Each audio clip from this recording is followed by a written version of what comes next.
Did you know if for something to get in the public domain, it has to be 95 years? Yeah. So look out for in about 93 years when Jado will come into public domain. Yes. And anyone could use that character.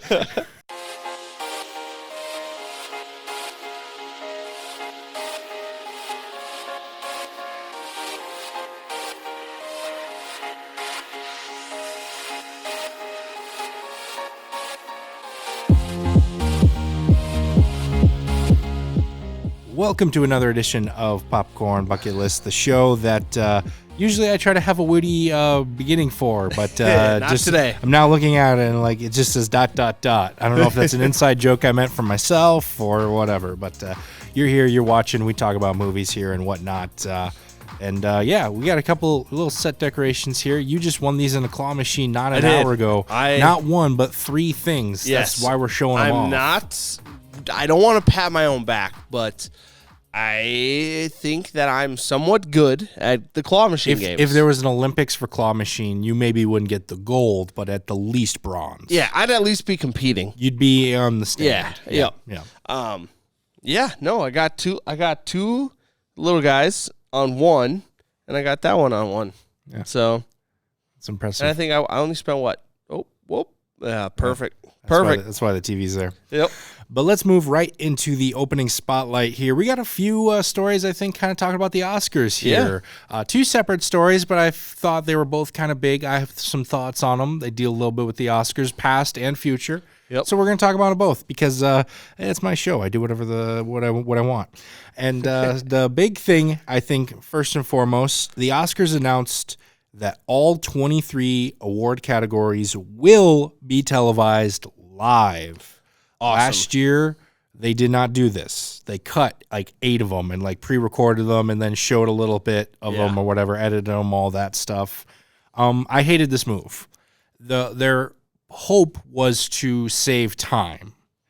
And I get where they're coming for that. And to be fair, this did. For example, in 2021, the Oscar ceremony lasted about 3 hours and 19 minutes. This last one in 2022 lasted 2 hours and 50 minutes. Yep. So did it save time? Yes.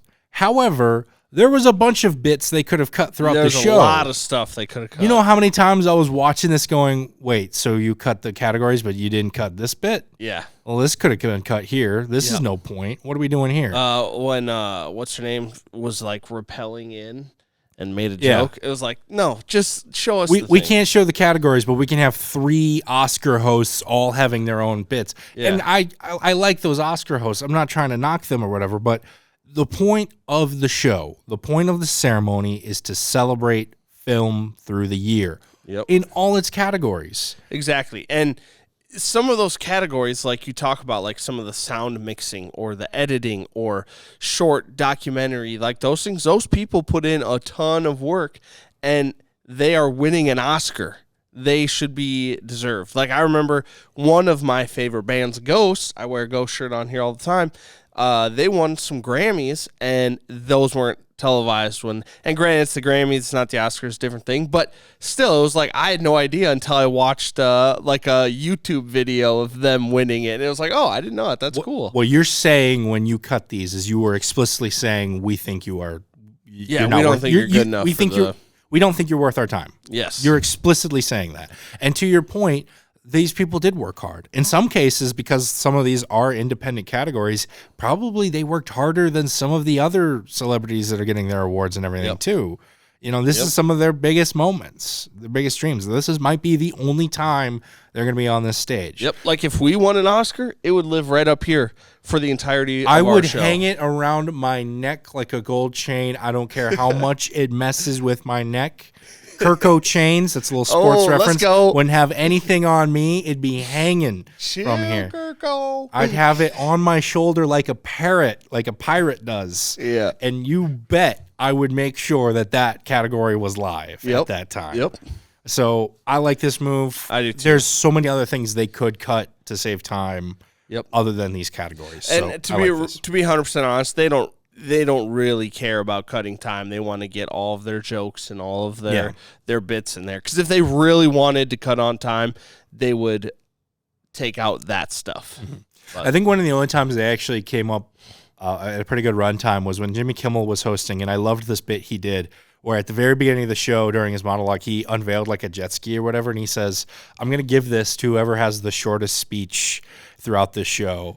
And it was like the director of documentary short or whatever, and I think she was like, yeah, I'm going for that jet ski, so I'm just going to cut it off now. You know who you are, who I'm thinking. Yeah. And she won it, like, by a landslide. And That's funny. The show was shorter because of it, and it was funny, so maybe bring that back. I'm just saying.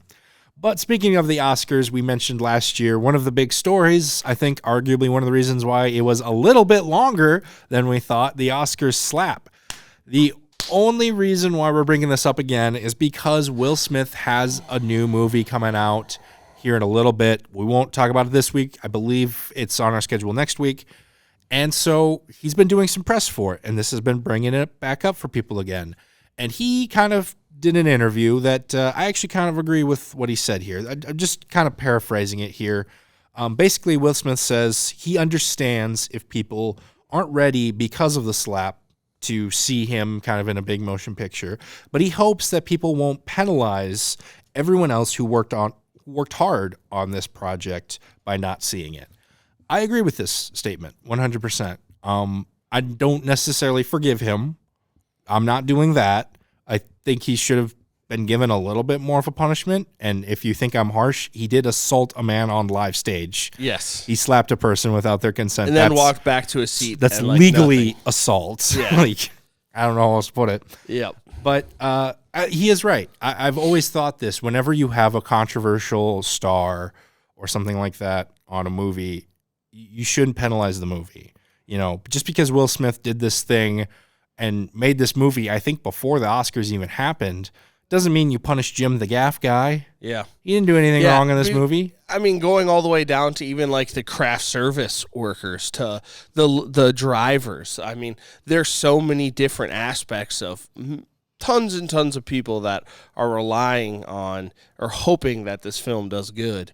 And yeah, don't punish everybody else for this. This is why I hate when people are like, boycott the movie because of this kid. Like, I think we had this conversation during the Amber Heard Johnny Depp trial. Some new information came out, and then everything kind of started pointing towards Amber Heard, and they were like, boycott Aquaman 2. I'm like, well, hold up. First of all, don't punish everyone else who's worked hard at that movie and are good just people. Green screen her out. And then we create of course, jobs. Could the studio have done other things? Yes, they could have. I'm not going to deny that. Yep. But Jason Momoa hasn't done anything wrong as far as we're concerned. The director and everything hasn't done anything wrong. All the people who work hard that you don't watch the credits for their names, even though you should. Yep. Boycotting it does nothing as far as I'm concerned. So I agree with Will Smith. I don't forgive him, but I do agree with him. Yep. I agree. I think the same.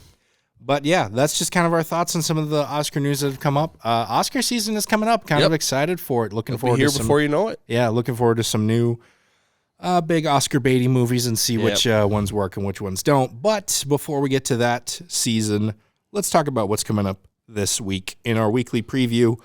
Coming out Thursday, December 1st, Troll. This one's coming straight to Netflix.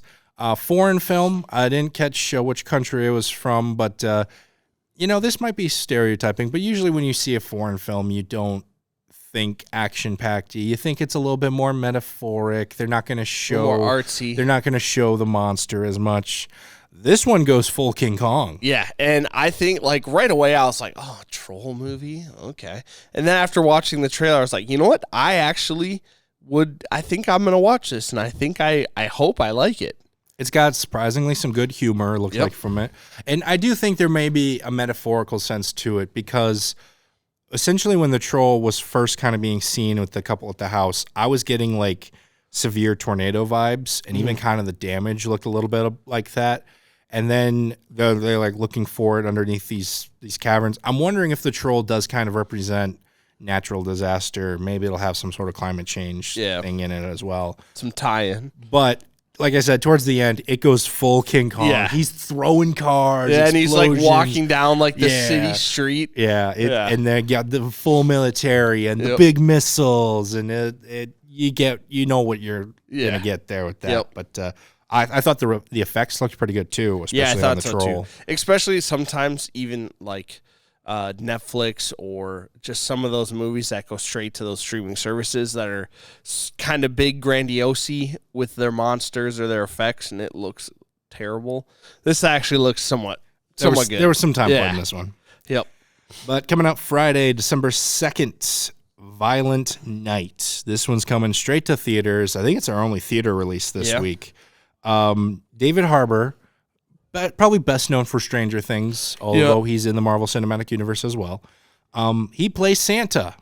And guess what? Santa's out for revenge tonight. Santa's out for revenge. I can't remember if it was the trailer we watched or if it was just a commercial I saw, but John Leguizamo's character is like, Christmas dies tonight. And I immediately had some Halloween vibes there. Yeah. It's not quite like that. But basically, this army of goons invades this rich person's house. He's got a lot of money and stuff. And Santa's making his rounds. Yep. And he's a little sick and tired of the job, you know, and I get it. And I loved his naughty and nice list. It was like you literally just pull it apart, and then it's almost like a LED screen. Like it just looks super cool. Like, that's it. It looked magic, but it had some of that old school feel. Yeah, yeah. You often see him with the scroll, and it looked like that. And but that's it was what it is. It's a scroll, and then... But everything just... It makes more sense. Hey, how many kids can he fit on that physical naughty or nice list? No, it'd make more sense if he just pulled it up and it just gave him the information he needed. Yeah. Yep. Like, I'm not looking for realism when like it comes Harry Potter. to... Like, it just kind of... I'm not looking works. I'm not looking for realism when it comes to Santa. I'm just looking for practicality here. Yes. But yeah, David Harbour, he knows how to kick butt, and he kicks some butt in this trailer. He's killing people with candy canes. He's beating them with a bag of pool balls. Yep. It looks like a lot of fun. Looks cool. And an axe, maybe don't bring the kids to this. Don't bring the kids to that one. Yeah, no, not this Christmas movie. Let's all go to the lobby to get ourselves a treat. Let's take a quick break here and talk about the Marshall 6 Theater here in Marshall, Minnesota. Holiday season is upon us, which means a lot of new and fun movies will be filling up the showtimes, both for adults and kids. So you're going to want to check out the website and make sure you get the most accurate showtimes as possible so that you won't miss a thing. And also check out some other movies that came out earlier. They stick around for a little while as well. So if you don't see what you like, check out something old over at the Marshall 6 Movie Theater. Let's all go to the lobby to get ourselves a treat. Also coming out that same weekend, Diary of a Wimpy Kid, Rodrick Rules. This is the full animated version. We've been through the Diary of a Wimpy Kid series in live action. They're kind of redoing it, animated style. I remember, I think, liking... when the first round of these movies came out, liking this second one a little bit better, I thought. And I think some of that's going to carry over into this one as well. But at the same time, I don't know. Yeah. I don't like this animation style. I don't necessarily know if I like it either, but I think they're targeting a generation of kids that maybe know what the Diary of a Wimpy Kid is or maybe have heard of it. But now from their older brothers or sisters or somebody that has seen them or read the books, and now this is like their chance for their generation or that age group. Because obviously it's made for younger kids. Yeah. Going from a movie that looks like it might be for kids to a movie that is for kids to a movie that is definitely not for kids. Lady Chatterley's Lover. This one's also coming out to Netflix. Very period piece, kind of old time. It gives me like Pride and Prejudice kind of vibes, that kind of era. I don't know. A woman marries a man. It looks like the man went to war, maybe became paralyzed because of it. She starts an affair with the groundskeeper. Yep. Classic story. Classic. And they say controversial in the trailer. Yeah. But is this based on a book? I think it looked like it was based off a book. I haven't read the book. I'd be surprised if you did. Yeah. This is the first time I've ever heard. This is the first time I've ever heard of this title. I'd be very surprised if you did. Me too. No. Yeah, I'd be very surprised if in your bookshelf at home you've got all your movies and everything, like right next to Pulp Fiction. It's Lady Chatterley's Lover, the novel version, first edition, or something like that. Yeah, you learn something new about someone every day. That's true. That's true. Yeah. So looks very. Very mature, let's put it that way. I'm not going to lie. Not up my alley. Yeah. I kind of want to watch the ending to see how the whole. Because I basically get the gist of the entire movie, maybe. Yeah. And I just want to see how it ends. So I might just watch. See if they do something different, because it did look kind of. I joked before, but you've seen it before. Yeah. I don't know if it's bringing anything new to the table. Yeah. Also coming up that same weekend, this one is a kids movie again, another animated one, Scrooge: A Christmas Carol, coming straight to Netflix once again. We've seen this story so many times, and I like at least what Spirited did with Ryan Reynolds and Will Ferrell. Mm-hmm. At least it did something different with it. Yeah. Here they're just cashing in. They're like, hey, look, it's a flashier Christmas Carol, so we'll get the kids in. It's animated. We'll make our money, even though I still don't know how Netflix makes its money. I don't never know. got that answer. But, I mean, how many versions of this story can we tell? Exactly. And there's probably, how many different animated versions of this? Some that are good and some that are terrible. To me, it looks like it tried so hard to be that musical, dancing, singing, bright lights, wonderful, awesomeness. But the music didn't even seem good. I know, and it all just fell flat. They show one song in that trailer, and it's just, I love Christmas, he says it like 3 or 4 times. Yeah. I'm like, oh my God, we're in this movie. Yeah, I think it doesn't look good. I'd be curious, how many adaptations are there total of this, and like how close? It's got to be like that and Romeo and Juliet, right? As far as movie adaptations, it's got to be like neck and neck. But also, finally coming out in this weekend, coming also to Netflix. Big weekend for Netflix. Big weekend. Senior. This is a documentary produced and kind of spearheaded by Robert Downy Jr., where he's basically just doing a documentary on his dad. Yep. Not a lot of people know this. His dad was also a filmmaker. He was kind of more. He never was big, but he gained enough attention where enough people noticed him. Yep. And whatnot. And I unfortunately haven't had a chance to see any of his father's movies. However, I've heard they're pretty good. I want to say Robert acted in maybe one of them, but he didn't like act in a lot of them. But I want to say I saw an interview where he acted in one of them. But yeah, it's a heartwarming story about a guy just kind of interviewing his dad, and it's as simple as that. Yeah, and it's all shot in black and white too. Or I don't know if it was shot in black and white, but it is black and white. So it's just kind of more of a artsy piece to it, artsy feel to it. Yeah, I didn't get why though. I don't know either. It just was that like just maybe to make it that's stand when out his more. dad learned. It was all, yeah, but not all of his movies were in black and white that they showed. You never know. I don't know. You'll have to watch to find out. Maybe you know what? If it's it. Robert Downey Jr., I'm not going to say no to him. If I'm the director of that, and he's like, I want it all in black and white, and you're like, okay, but like why? He's like, I just want it in black and white. Just want black and white. Oh, okay. I'm not going to say no to RDJ. Yep. I'm not going to say no to Iron Man. Are you kidding me? Yep. No, Cap tried that, and he broke his shield for it. That's true. True. Anyways, but yeah, that's everything coming out this weekend. A little bit of stuff all across the board for everyone. But I'm looking forward to Santa being violent. Yeah, personally. that'll be fun. But let's talk about what we saw recently in the past. It's time for number one recommends. Ryan, I'm going to let you go first because I think I went first last week. So take it away. All right. Just a few days ago, I watched The Wonder. It is a Florence Pugh movie. Very interesting premise. A girl has not eaten for 4 months any food.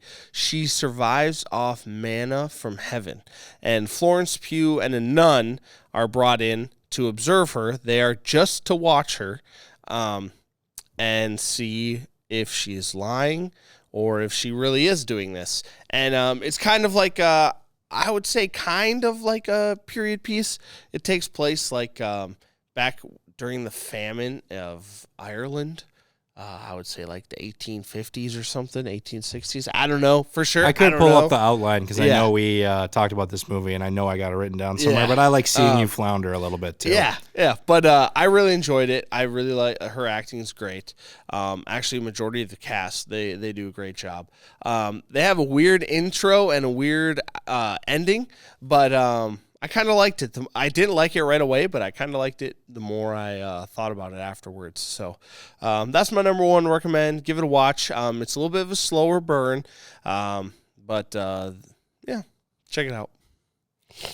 I am going to recommend what essentially wrapped up Marvel Phase 4, Guardians of the Galaxy Christmas Special. I'm not going to say I hate Christmas. I'm not an Ebenezer Scrooge.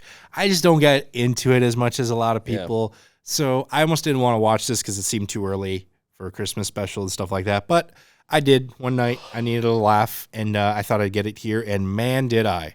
This is a funny special. It's a quick 30 minutes. If you got 30 minutes to kill and you want to laugh at some of these characters you've watched in these huge action scenes, not going to be any action scenes here, obviously. You don't need to watch it to know what's going on in the whole lore of the MCU, but it does add to the world. It catches you up on what the Guardians have been doing since the end of Endgame. Kevin Bacon's in it as Kevin Bacon, which if you've watched Guardians, you know how much he is a big deal to Peter Quill and to the rest of the gang. And yeah, I think one of the major things this movie does, or this special does, is it gave us more attention to Mantis. We haven't really gotten to know Mantis too much. Yeah. She had a big role in Guardians 2, but we didn't really get into her too much, and she was pretty much worthless in Infinity War and Endgame. I still laugh whenever I see the portal scene, and I just see Mantis in the background literally just doing this, getting ready to take on Thanos. Like, watch that scene. If you watch the portal, she's gearing up. Like, Mantis, what are you going to do in this fight? I'm sorry. I no disrespect to Mantis, but Thanos isn't going to fall asleep. Anyways. Not again. Yeah, not again. But, so that's what I watched recently, and it's a good, quick watch, real fun. But that is going to do it for us here on this episode of Popcorn Bucket List. We didn't really get into a lot of detail into a lot of things. It's been a busy week, and we want to get out of here. So, hopefully your week's been going better. And if you've had a chance to watch more of your own stuff, be sure to let us know in the comments down below so then we can check it out as well. But for myself and Ryan Meyerberg, we would like to thank you so much for watching, and we will see you at the movies.